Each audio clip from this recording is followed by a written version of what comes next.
पाकिस्तान ने सिंध के साथ एक बार फिर से सौतेला बर्ताव करने की कोशिश की है और इसका नतीजा ये हुआ कि सिंध प्रांत एक बार फिर से सुलग रहा है। सिंध के गृह मंत्री जियाउल हसन लंजर के घर को आग के हवाले कर दिया गया है। अपने हक की मांग के लिए सिंधी सड़कों पर उतर आए हैं, लेकिन जानते हैं उन्हें बदले में पाकिस्तान में क्या मिला है। उन्हें बदले में मिला लाठियां और गोलियां। पाकिस्तानी अखबार डॉन इसके मुताबिक नौशेरो फिरोज जिले के मोरो तालुका में पुलिस और प्रदर्शनकारियों के बीच में भयंकर झड़प हो गई है। पुलिस ने प्रदर्शनकारियों को रोकने की कोशिश की, लेकिन तादाद में भीड़ में वो लोग वहां पर मौजूद थे और उसके बाद उन पर लाठियां भांज दी गई।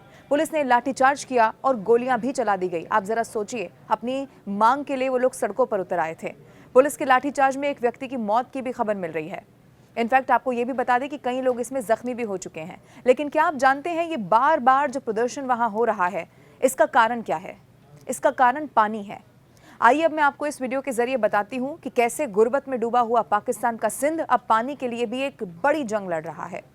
ये फरवरी 2025 की बात है, जब पाकिस्तान सरकार ने सिंधु नदी प्रणाली पर 6 नई नहरों के निर्माण की योजना की घोषणा वहां पर कर दी। लेकिन इस योजना के जरिए पंजाब, बलूचिस्तान और सिंध में नहरों का निर्माण किया जाएगा, ये तो कहा गया।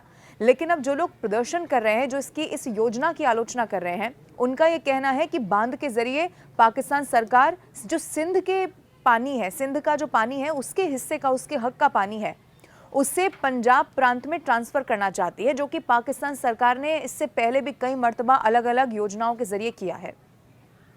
अब इसका मकसद पंजाब के 1.9 मिलियन हेक्टेयर बंजर भूमि में पानी ले जाना होगा। अब सिंध के जो निवासी हैं, जो वहां पर रहते हैं, वो ये मानते हैं कि ये प्रोजेक्ट उनके जल अधिकारों का उल्लंघन कर देगा और पहले से ही जल संकट झेल रहे जो क्षेत्र के लोग हैं, उनके लिए ये और आने वाले समय में विनाशकारी हो सकता है। आप सोचिए, उनके पास पहले ही पानी नहीं है और उनका पानी भी पाकिस्तान की सरकार पंजाब को देना चाहती है, जैसा कि वो पहले भी करती रही है। पाकिस्तान टुडे तो ये भी बताता है कि सिंध प्रांत पहले से ही जल संकट का बुरी तरह से सामना कर रहा है। इनफैक्ट आंकड़े भी मैं आपके सामने रख देती हूँ। पाकिस्तान टुडे के मुताबिक सिंध प्रांत पहले से ही जल संकट का बुरी तरह से सामना कर रहा है। अब आंकड़े भी मैं आपके सामने रखती हूँ। 1999 से 2023 यानी कि 99 से 23 के बीच में सिंध को औसतन 40% जल की कमी का सामना करना पड़ा था, जबकि पंजाब में ये कमी, आप जरा इसकी खुद तुलना करिए, वहाँ 40% और यहाँ 15%। अब इस जल संकट के कारण 2.5 मिलियन एकड़ आम के जो बागान हैं और जो अन्य फसलें हैं, वो सूखने की कगार पर हैं। अब मैं आपको बता दूं कि सिंध में विभिन्न ऐसे राजनीतिक दल हैं, नागरिक संगठन हैं और किसान संघ भी हैं जो इसका जबरदस्त विरोध कर रहे हैं और इसी के लिए वो सड़कों पर उतरे हुए हैं, प्रदर्शन अब कर रहे हैं अपने हक की मांग को लेकर। इनफैक्ट पाकिस्तान पीपल्स पार्टी जो पीपीपी है, उसने लड़काना से ठट्टा तक ये जगह है जहां रैलियों का आयोजन कर दिया है, जबकि सिंध यूनाइटेड पार्टी, सिंध आबादगार इत्तेहाद और जय सिंध कौमी महाज जैसे संगठन है जो इस विरोध में हिस्सा लेते हुए नजर आए हैं। अब पाकिस्तान के सिंध प्रांत में जो हिंसक लगातार प्रदर्शन हो रहे थे, वो और ज्यादा बढ़ते हुए नजर आए और इन तमाम घटनाओं ने एक नया मोड़ तब ले लिया जब प्रदर्शनकारियों ने सिंध के गृह मंत्री जियाउल हसन लंजर के घर को ही आग के हवाले कर दिया। और ये प्रदर्शन सिंध नदी का जो पानी है वो डाइवर्ट करने की सरकारी योजना के खिलाफ हो रहा था, जैसा मैंने आपको बताया, और लगातार लोग इसका विरोध कर रहे हैं। उनका कहना है कि उनकी जमीन, जल स्रोत पर अब इससे खतरा पैदा हो सकता है।